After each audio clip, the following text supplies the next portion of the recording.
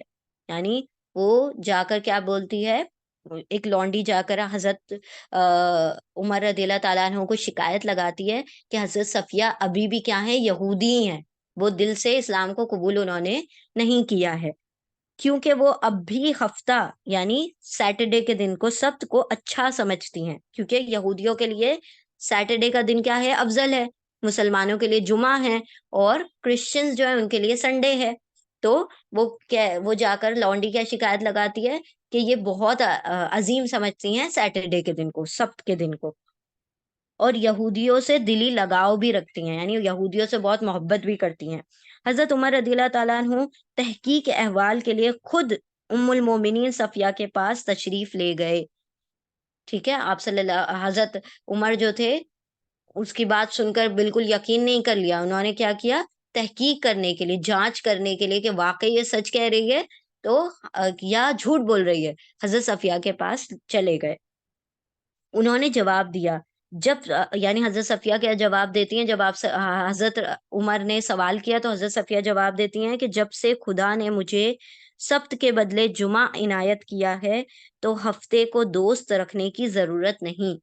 یعنی جب سے مجھے جمعہ کا دن افضل مل گیا ہے، اس دن سے میں نے سیٹرڈے کو وہ اہمیت نہیں دی جو جمعہ کو دی ہے. ہاں، یہودیوں سے بے شک مجھے لگاؤ ہے کہ وہ میرے قرابت دار ہیں اور مجھے صلہ رحم کا خیال رکھنا پڑتا ہے. حضرت عمر رضی اللہ تعالیٰ عنہ کے ان کی حق گوئی سے بہت خوش ہوئے اور واپس تشریف لے گئے. یعنی انہوں نے جو تھا بات سچی سچی بتا دی کہ مجھے سیٹرڈے کے دن سے کوئی محبت نہیں، میں جو ہوں جمعہ ہی کو افضل سمجھتی ہوں. اور دوسری بات، اگر یہودیوں سے لگاؤ کی بات ہے تو میرا باپ، بھائی، شوہر سب یہودی تھے، میں یہودیوں کے خاندان سے تعلق رکھتی ہوں، اور اللہ رب العزت نے بھی اپنے قرابت کا کیا دیا ہے، حکم دیا ہے نا کہ صلہ رحمی کرو، رشتہ داریاں نہ کاٹو. تو میں قرابت کا اور صلہ رحمی کا کیا کرتی ہوں، خیال رکھتی ہوں، اسی لیے مجھے دلی لگاؤ تو یہودیوں سے ہے. حضرت عمر جو تھے بہت خوش ہوئے ان کی سچی بات سن کر، اور جا کر پھر اس لونڈی سے پوچھا.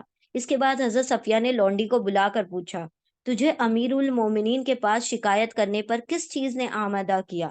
اس نے کہا، مجھے شیطان نے بہکا دیا تھا.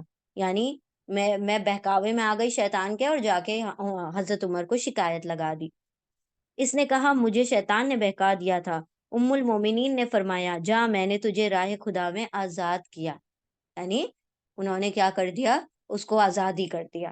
یعنی اب وہ یہی شکایتیں کرتی رہے گی، اس سے بہتر ہے کہ اس کو آزاد ہی کر دیا جائے. علم و فضل میں حضرت صفیہ رضی اللہ تعالیٰ عنہ کا مرتبہ بلند تھا. کوفہ کی عورتیں اکثر ان کے پاس مسائل دریافت کرنے آتی تھیں.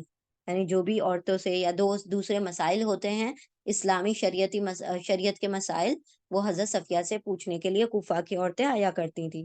زین العابدین رحمت اللہ علیہ، اسحاق بن عبداللہ رحمت اللہ علیہ، یزید بن معتب رحمت اللہ علیہ، اور مسلم بن صفوان رحمت اللہ علیہ نے چند احادیث بھی حضرت صفیہ کی زبانی بیان کی ہیں. یعنی کچھ احادیثیں بھی حضرت صفیہ سے بیان کی گئی ہیں، مروی ہیں. بے حد درد مند تھیں جب 35 ہجری میں خلیفہ سوم حضرت عثمان ذوالنورین کے مکان کا مفسدوں نے محاصرہ کر لیا.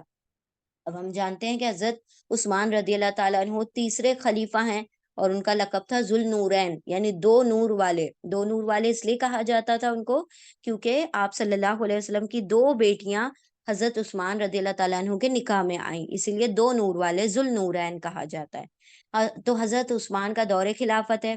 ان کے خلافت کے دور میں کیا ہوا، لوگوں نے ان کے خلاف پلاننگ کر لی، اور ان کے جو حجرہ ہے جہاں حضرت عثمان تھے، اس کا محاصرہ کر لیا، اس کو گھیر لیا، اور وہاں پر ان کو شہید کر دیا. تو جب انہوں نے محاصرہ کیا تھا، یعنی جو دشمنوں نے جب ان کو گھیرے میں لے لیا تھا مفسدوں نے حضرت عثمان کو، تو یہ بہت درد مند تھی. ان کو ایسا لگا کہ کچھ نہ کچھ مجھے کرنا چاہیے حضرت صفیہ کو. تو ان کو بہت رنج ہوا، حضرت صفیہ کو بہت رنج ہوا. ضعیف العمر امیر المومنین، یعنی بہت بوڑھے ہو چکے تھے حضرت عثمان، امیر المومنین کی مصیبت نے انہیں بے چین کر دیا. انہوں نے ایک غلام کو ساتھ لیا اور اپنے کھچر پر سوار ہو کر حضرت عثمان کے مکان کے طرف روانہ ہو گئی. یعنی جیسے ان کو خبر ہوئی کہ مفسدوں نے حضرت عثمان کو گھیرے میں لے لیا ہے، تو وہ کیا کرتی ہیں، کھچر کو لیتی ہے، غلام کو لیتی ہیں اور ان کے مکان کے پاس جانے لگتی ہیں. ایک غلام کو ساتھ لے کر اپنے کھچر پر سوار ہو کر حضرت عثمان کے مکان کی طرف روانہ ہوئی. اشتر نخعی نے ان کے غلام کو دیکھ کر پہچان لیا اور آگے بڑھ کر کھچر کو مارنا شروع کر دیا. چونکہ حالات بگڑے ہوئے تھے اور اشتر نخعی کے مقابلے میں کامیابی مشکل تھی، یعنی دشمنوں میں جو ایک شخص تھا اس نے کیا کیا، وہ کھچر دیکھا تو کھچر کو مارنا شروع کر دیا. اس نے حضرت صفیہ پر حملہ نہیں کیا، لیکن اس کے اوپر کھچر پر مارنا شروع کر دیا. تو وہ کیا کرتی ہیں، دیکھتی ہیں کہ جو حالات ہیں وہ بگڑے ہوئے ہیں، تو وہ کیا کرتی ہیں، لوٹ جاتی ہیں. اس لیے وہ مصلحتاً واپس چلی گئیں اور حضرت حسن بن علی مرتضی رضی اللہ تعالیٰ عنہ کے ہاتھ حضرت عثمان رضی اللہ تعالیٰ عنہ کو کھانا بھیجا. حضرت حسن کے ہاتھوں کے ذریعے سے کیا کیا، حضرت عثمان کو کھانا بھجوا دیتی ہیں. حضرت صفیہ رضی اللہ تعالیٰ عنہ نے رمضان المبارک 50 ہجری میں 60 سال کی عمر میں وفات پائی. ٹھیک ہے، رمضان کے مہینے میں انتقال ہوا ان کا، اور رمضان کا مہینہ تھا 50 ہجری، اور 60 سال کی عمر تھی. جنت البقیع میں دفن ہوئیں. انہوں نے اپنا ذاتی مکان اپنی زندگی میں راہ خدا میں دے دیا. یعنی جب وہ زندہ تھی جب ہی انہوں نے کیا کیا تھا، اس کو صدقہ کر دیا اپنے خود کے مکان کو. البتہ ترکے میں 1 لاکھ درہم نقد چھوڑے اور اس کے 1/3 کی وصیت اپنے یہودی بھانجے کے لیے کی. یعنی ان کا جو وہ تھی وراثت کا مال، وہ کیا تھا، 1 لاکھ درہم. اب 1 لاکھ درہم میں انہوں نے کیا وصیت کی تھی کہ ان کا بھانجا جو ہوگا وہ 1/3 مال کا حقدار ہوگا. ٹھیک ہے، تو اب یہ جو ہے یہ جائز ہے نا، کہ اگر آپ اپنے مال کا 1/3 حصے کی وہ کر سکتے ہیں، تقسیم کر سکتے ہیں اکارڈنگ ٹو یور وش. یعنی جیسا ہم چاہیں ویسے 1/3 مال کو ترکے میں وراثت میں دے سکتے ہیں، اس کی ول بنا سکتے ہیں، اس کی وصیت کر سکتے ہیں. باقی جو مال ہوگا وہ کیسے ڈیوائیڈ ہوگا، اکارڈنگ ٹو شریعت. جیسے سورہ نساء میں بیان کیا گیا ہے ویسے باقی مال جو ہوگا ڈیوائیڈ ہوگا. تو یہاں پر کیا کیا تھا، 1 لاکھ جو مال چھوڑا تھا اس میں سے 1/3 1/3 جو اس میں سے مال تھا وہ اپنے بھانجے کو وصیت کر دی تھی. لوگوں نے اس کا حصہ دینے میں تعامل کیا. یعنی کیوں کیا، لوگ جو تھے وہ اس کے اوپر آواز اٹھانے لگے کہ بھائی یہ جو ہے وہ یہودی کو جا رہا ہے، یہ ان کا بھانجا جو ہے یہودی ہے تو اس کو نہ دیا جائے. حضرت عائشہ رضی اللہ تعالیٰ عنہ نے سنا تو کہلا بھیجا، لوگوں اللہ سے ڈرو اور صفیہ کی وصیت کو پورا کرو. حضرت عائشہ جو تھی علم شریعت رکھنے میں بہت اللہ سبحانہ و تعالیٰ نے ان کو بہت ذہین کیا تھا. انہوں نے کیا کیا، حضرت عائشہ نے کہا کہ تم کیسے روک سکتے ہو جبکہ اللہ سبحانہ و تعالیٰ نے خود اجازت دی ہے 1/3 مال کو اپنے مرضی سے کسی کے لیے بھی وصیت کرنے کی، تو تم کیسے ان کو روک سکتے ہو حضرت صفیہ کے مال کو ان کے بھانجے کو دینے سے. تو تم اللہ سے ڈرو اور جیسے انہوں نے وصیت بنائی ہے اس کو پورا کرو. ان کے ارشاد کے مطابق وصیت کا تعمیل کر دی گئی رضی اللہ تعالی عنہا. یعنی جب حضرت عائشہ نے کہلا بھیجا تو سارے لوگ بات پر راضی ہو گئے اور انہوں نے اس وصیت کو پورا کر دیا اور حضرت صفیہ جو تھی وہ انتقال کر گئی اور ان کی جو تدفین ہوئی وہ جنت البقیع میں ہوئی. وآخر الدعوانا ان الحمد للہ رب العالمین. اللہ سبحانہ و تعالیٰ حضرت صفیہ کے جو شجاعت تھی، حضرت صفیہ کا جو صبر اور تحمل تھا کہ وہ کس طرح سے اپنے باپ بھائی اور شوہر کو دیکھ رہی ہیں، پھر بھی ایک اسلام میں آنے کو انہوں نے گوارا کیا، آپ صلی اللہ علیہ وسلم کو سے نکاح کو گوارا مطلب ایک اپنے لیے شرف اور عزت کا باعث سمجھا اور یہودیت کو مکمل طور پر چھوڑ دیا اور آپ صلی اللہ علیہ وسلم کے احکامات کے مطابق اپنی زندگی کو ڈھال دیا، اس سانچے میں، اسلام کے سانچے میں ڈھال دیا. اللہ سبحانہ و تعالی ہمیں بھی کفر و شرک سے پرہیز کرنے کی توفیق عطا فرمائے اور ہمیں بھی اسلام پر پوری طرح چلنے کی توفیق عطا فرمائے. آخر الدعوانا ان الحمد للہ رب العالمین برحمتک یا ارحم الراحمین. جزاکم اللہ خیرا کثیرا. انشاءاللہ اب ہم سوال اور جواب کا سلسلہ شروع کرتے ہیں.